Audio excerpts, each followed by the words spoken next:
In this video, we're going to be discussing the Rebbe, Rabbi Menachem Mendel Schneerson, the seventh Chabad Rebbe. He was born in the year 1902. His father was Rabbi Levi Yitzchak Schneerson, who we will discuss in a separate video, God willing. His Rabbi Levi Yitzchak was a direct descendant from Rabbi Baruch Shalom Schneerson, who was the oldest son of the Tzemach Tzedek, the third Chabad Rebbe. If you recall from our discussion of the third and fourth Chabad Rebbes, the Tzemach Tzedek had 7 sons. His oldest did not become a Rebbe, that was Rabbi Baruch Shalom. His youngest became his successor in Lubavitch, the Rebbe Maharash, Rabbi Shmuel. And Rabbi Levi Yitzchak was a direct descendant from the oldest son. And there had always been a tradition in the family that the Lubavitch dynasty would come back to their part of the family.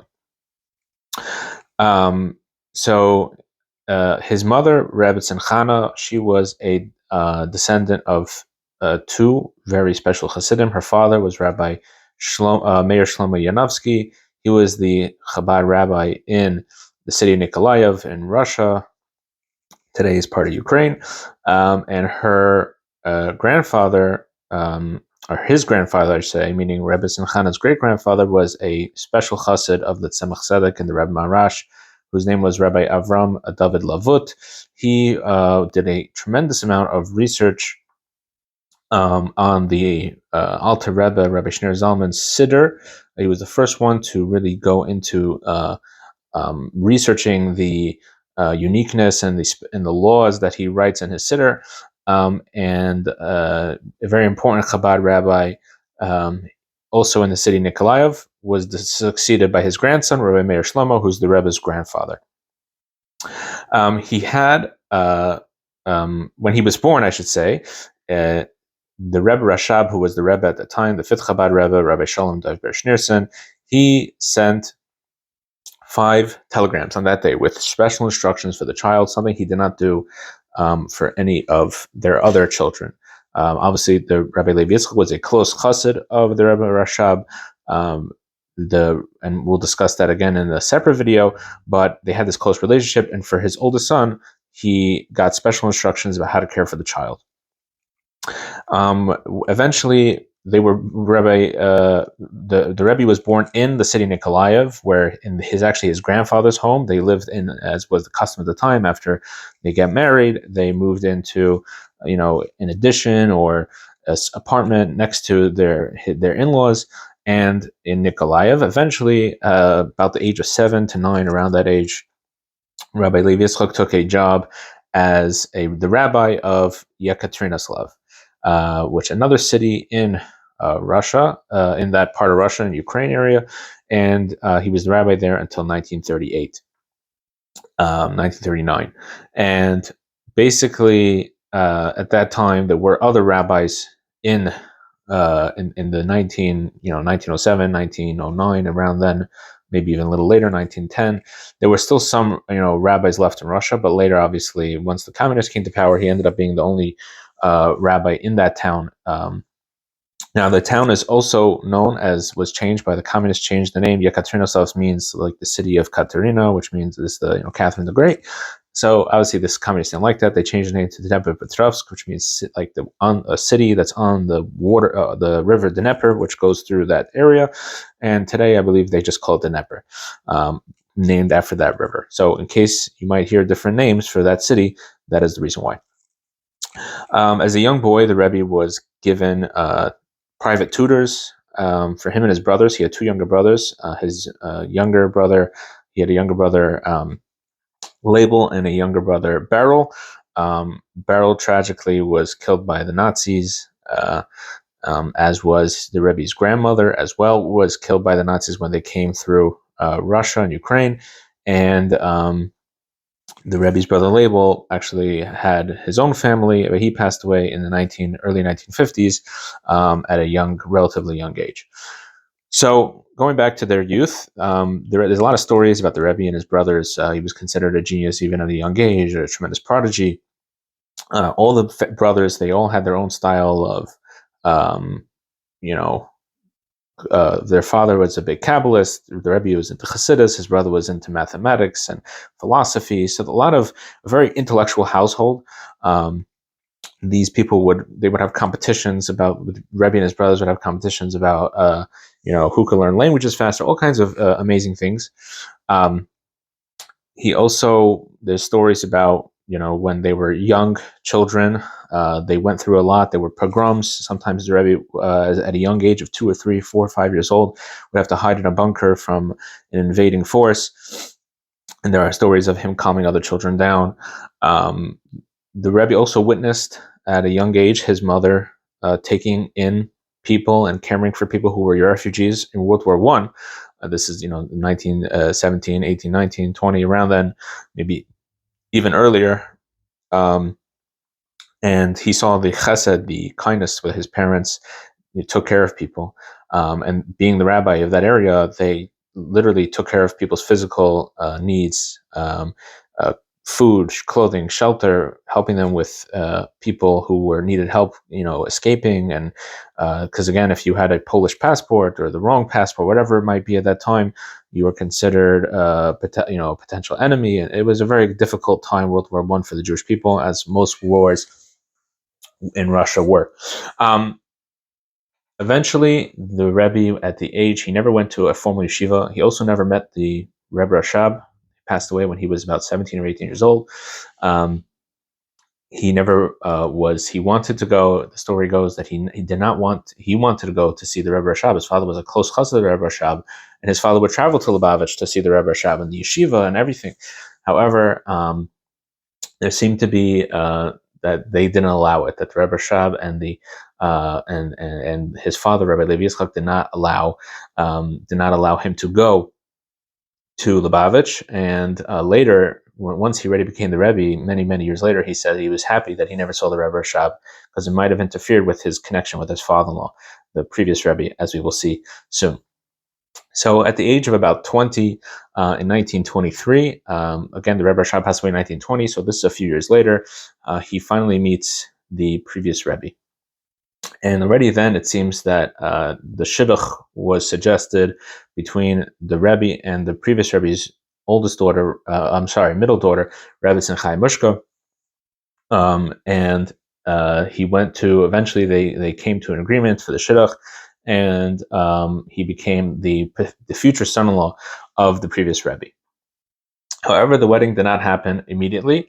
First of all, Russia was very difficult at that time, where the previous Rebbe was being threatened all the time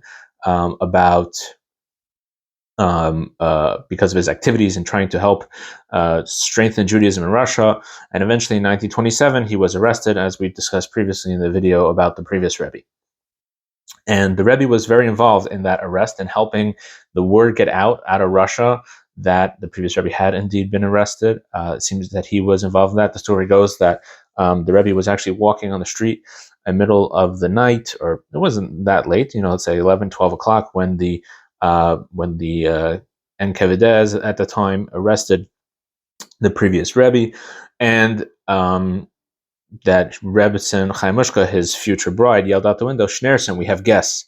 And the young future Rebbe at the time ran to all the different places where potential incriminating documents could be, and he destroyed all those documents or hid them, whatever they could, and helping the previous Rebbe from being further incriminated.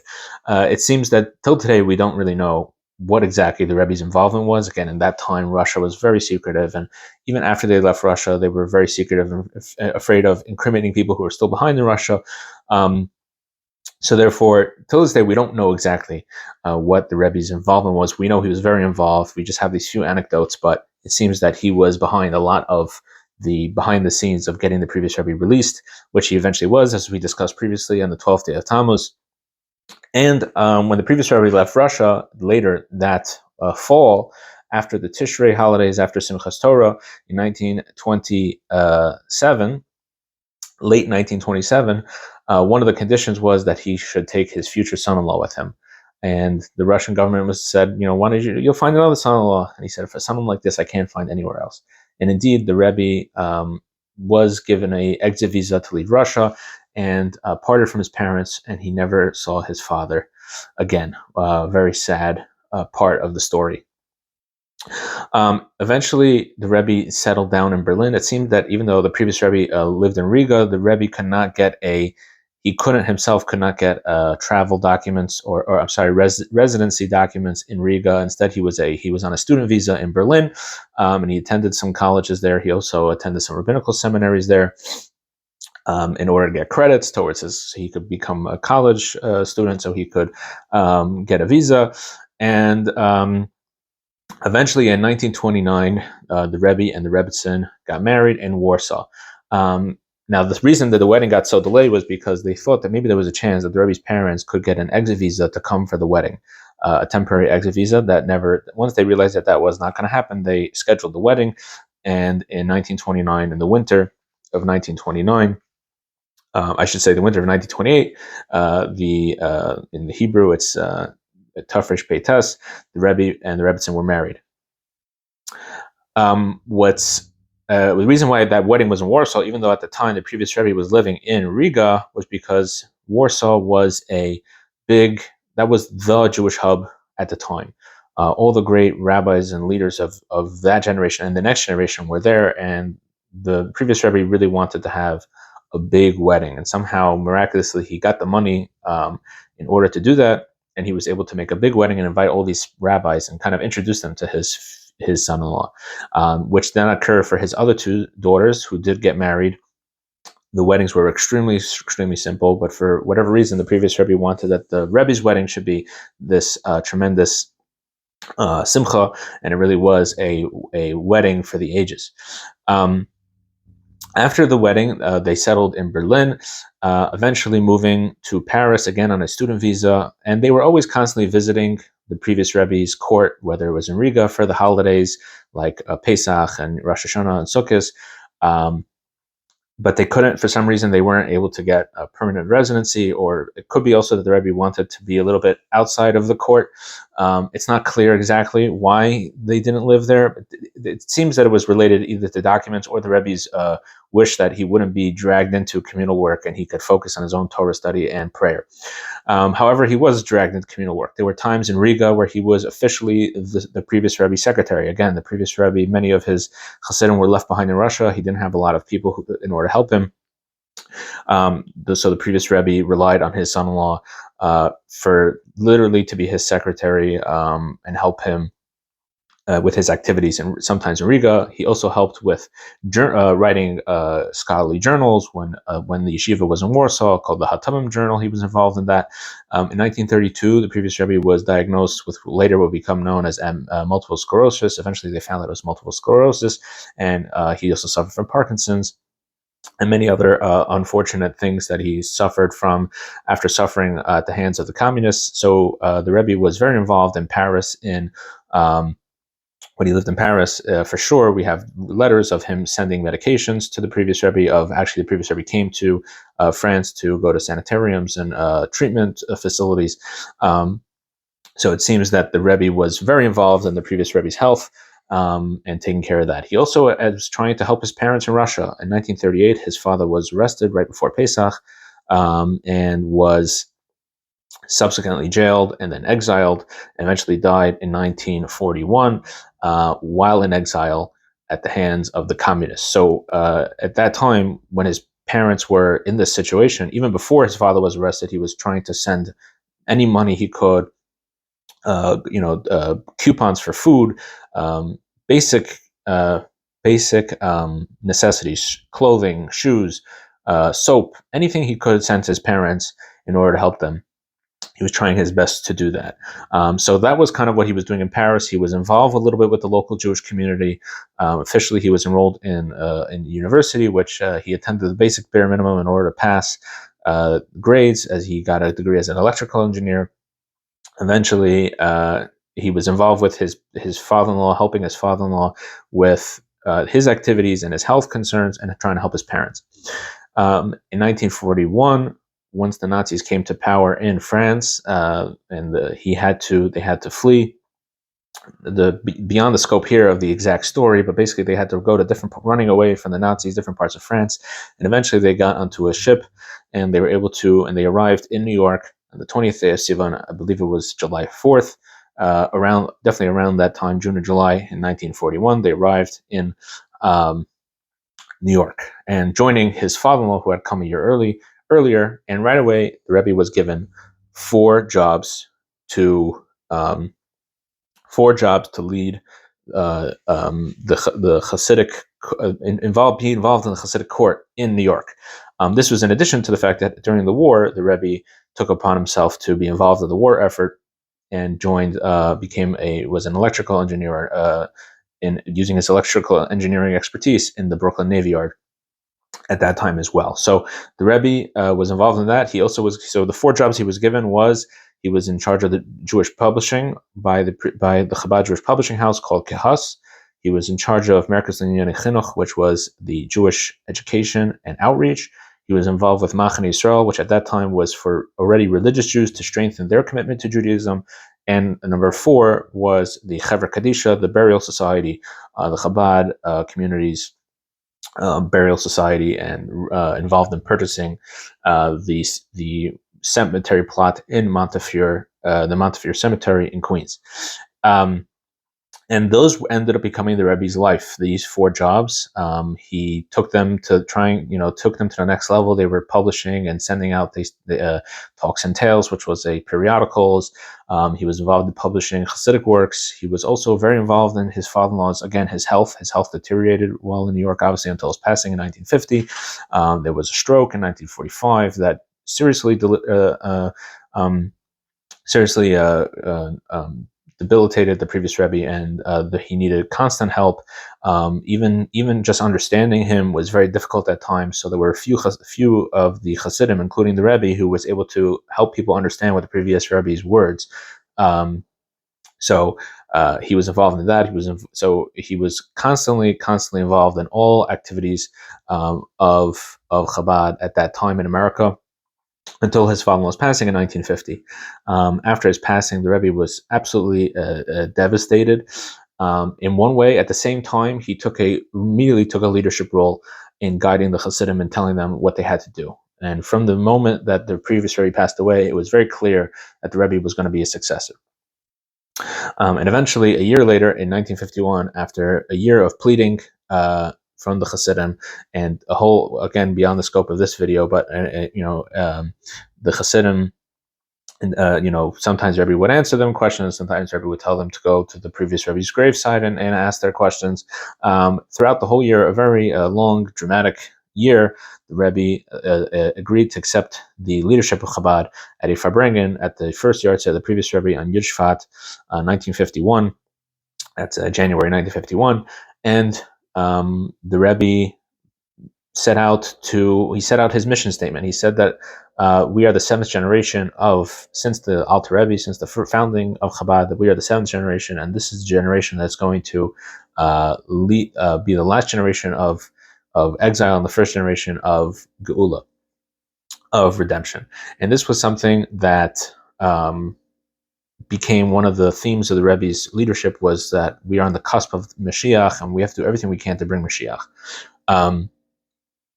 One of the things that the Rebbe continued after his leadership, these were, again, things that were given to him by the previous Rebbe. One of them was to farbreng, to lead Hasidic gatherings on Shabbos Mevarchim, which was the Shabbos before Rosh Chodesh.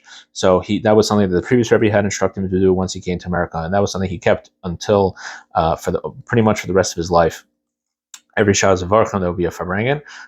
In addition, these gatherings would sometimes occur other Shabboses, either for an occasion or a simcha in the community, or because the Rebbe wanted to. He didn't always explain why. And at these gatherings, the Rebbe would discuss serious topics, whether it was Torah topics, Hasidic ideas, as well as current events, and what does that mean for the Hasidic community? And many new institutions and campaigns were all started at these farbrengens. This was the Rebbe's pulpit, an opportunity to speak. And sometimes these Farbrengens could be 3-4 hours, sometimes 6-7-8 hours, uninterrupted, of singing l'chaim, Torah. Sometimes Rebbe would speak for an hour, sometimes 2 hours, sometimes 30 minutes with singing and l'chaims, and really a tremendous gift that the Rebbe gave this generation. Another thing that the Rebbe started in the 1970s was the 10 mitzvah, the 10 mitzvah campaigns. The Rebbe basically took 10 basic Jewish ideas, and he said that we're going to now go on a campaign to embark. And the Rebbe said, we're going to go on these campaigns and influence Jewish people to take up on these campaigns. Obviously famous is the Tefillin campaign. That was one of the first ones. We had the mezuzah campaign, that every Jew should have the mezuzah on their door, keeping kosher, family purity, charity. Obviously Yisrael is loving your fellow Jew. Bais Malis Farm, which means to have a house full of Jewish books, and amongst others. There were also other campaigns that were not necessarily part of the 10, but for example, around holidays time, there was a campaign to every Jew. One of the first campaigns was every Jew should have an opportunity to shake the lulav and esrog. Every Jew should have the opportunity to light the Hanukkah menorah. Every Jew should have shmura matzah, handmade shmura matzah for their seder. So these were things that the Rebbe spoke about at different times of the year. But these 10 campaigns were throughout the year. And this really took the shlichus idea, the idea of sending out rabbis to communities all over the world, took it to the next level. The Rebbe right away, even before he officially accepted the leadership of Chabad in 1950, he immediately sent out shluchim, emissaries, to Morocco. And this took off eventually more in the 1960s and 70s.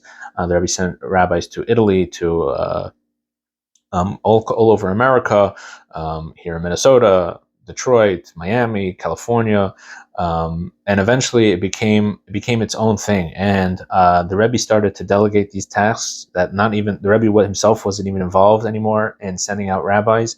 Once it became very big, and he had people who would help him identify these things, and then then they would identify places they would that were asking for a rabbi, or they saw they needed a Chabad emissary, and those people would then recruit young rabbis who wanted to do this important work, and then they would ask the Rebbe's blessing, and the Rebbe would give his approval. That's pretty much how it became by the 1980s and 90s.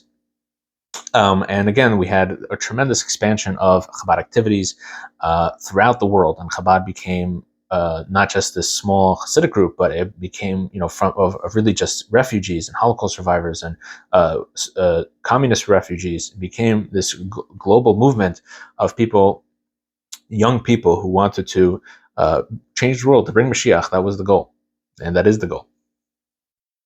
The Rebbe was also very involved in the newly formed State of Israel. Now, while Chabad does not endorse the idea of Zionism necessarily, as far as its own separate, non-religious idea, the Jewish people obviously have a very deep connection to the Jewish homeland of the land of Israel, and as discussed in the Torah. And the Rebbe spoke out about Jewish security in the land of Israel and built many institutions in the land of Israel.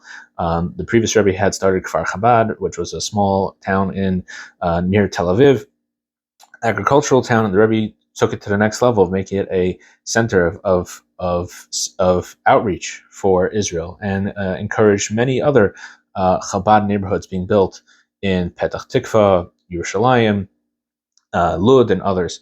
And Chabad growth in Israel probably was even greater than Chabad growth even in America. If it's hard to imagine, as Chabad grew tremendously in America, but probably triple the amount in Israel. The Rebbe was also involved in, had opinions and ideas about American politics. In that way, not politics. The Chabad was always not and still is apolitical, but the Rebbe saw that in America there's a great need for faith and prayer. And he advocated for a moment of silence and moral education, meaning teaching people about that there's a God, and that the reason that we have to be good people, and and the reason we're in this world is because God put us here.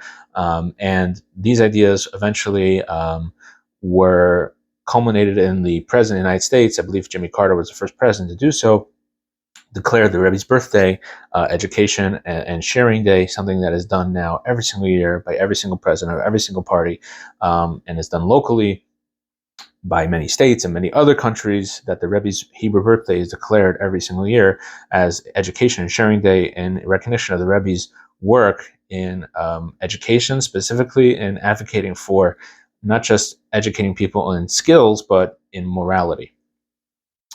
Eventually, the Rebbe used to meet people 3 times a week, one-on-one meetings called yechidus. Eventually, became too much and became twice a week.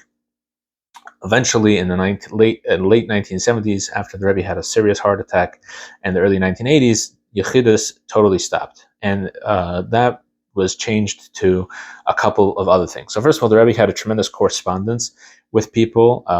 There are today about 33 books published, and they're not even made a dent in the Rebbe's correspondence. And so the Rebbe was always answering people's questions, and whether it was personal Torah questions, how to advice for in life and in service of God. This eventually, and again, the Rebbe stopped doing Yechidus. So one of the things that he started doing was publishing his correspondence. That started in 1987. The Rebbe's correspondence was published starting in 1987. In addition, the Rebbe started Yechidus Klalis, which means general Yechidus, where the Rebbe would say, for example, for all brides and grooms that we're going to have in the next few months, or all bar mitzvah boys who had a bar mitzvah or were going to have a bar mitzvah in those next few months, the Rebbe would do this 2 or 3 times a year. He would speak to them, and then they would all pass by, and he would give them $1 for charity. Eventually, in 1986, the Rebbe started that every Sunday he would give out dollars for charity, and the idea was that if 2 Jews meet, they should have something good should come out for a third.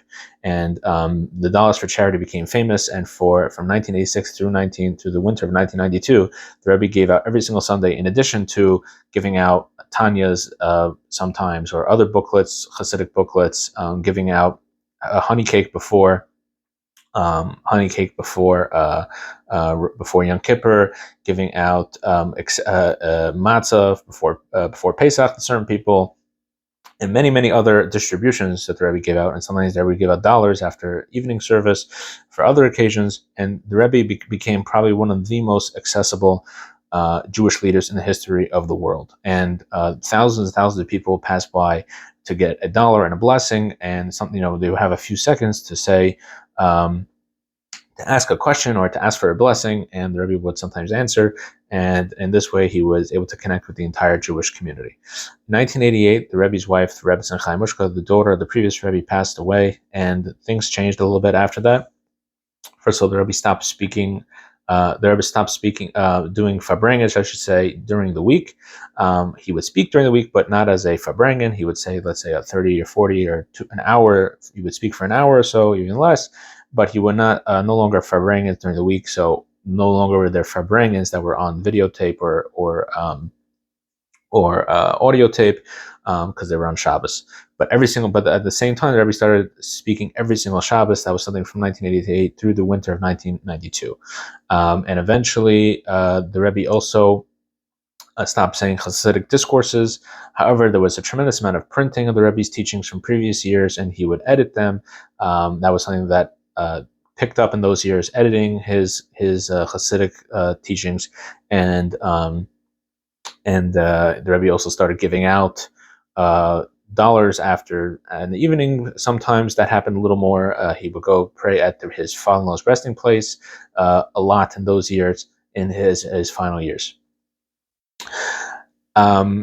Today, in the 1992, in the winter 1992, on the 27th day of Adar, the Rebbe had a stroke, and he was no longer able to speak. And 2 years later, the Rebbe had another stroke on the same day. And then in 1994, on the third day of Tammuz, the Rebbe left this world physically, and to the great, it was a great loss for the Chabad community.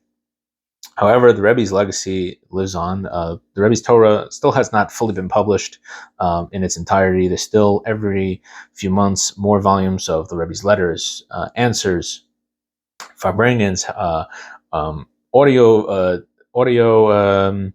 recordings or video recordings come out of the Rebbe's teachings, things that we knew about, things we didn't know about. And the Rebbe's teachings are so vast that it's beyond the scope of even one lifetime to internalize them. And therefore, for the Chabad community, the Rebbe's teachings live on very much alive. His teachings and the outreach work today. There are over 5,000 Chabad emissaries throughout the world. That means a couple with a family, probably closer to 6,000 at this point, Chabad emissaries throughout the world, doing the work, putting in, doing the Rebbe's mission of reaching out to every Jew, of finding every Jew, and bringing them closer to their heritage, to Judaism. So this is just a small overview of the Rebbe's activities and the Rebbe's life, and the Rebbe's teachings. And I hope you enjoyed this video. If you have any comments, questions on what I could have said, should have said, I know I couldn't have said everything. It's a half an hour and I barely scratched the surface. But if you think a story or something that you would like to share, you can put in the comments. Please like and subscribe, and we'll see you, God willing, in the next video.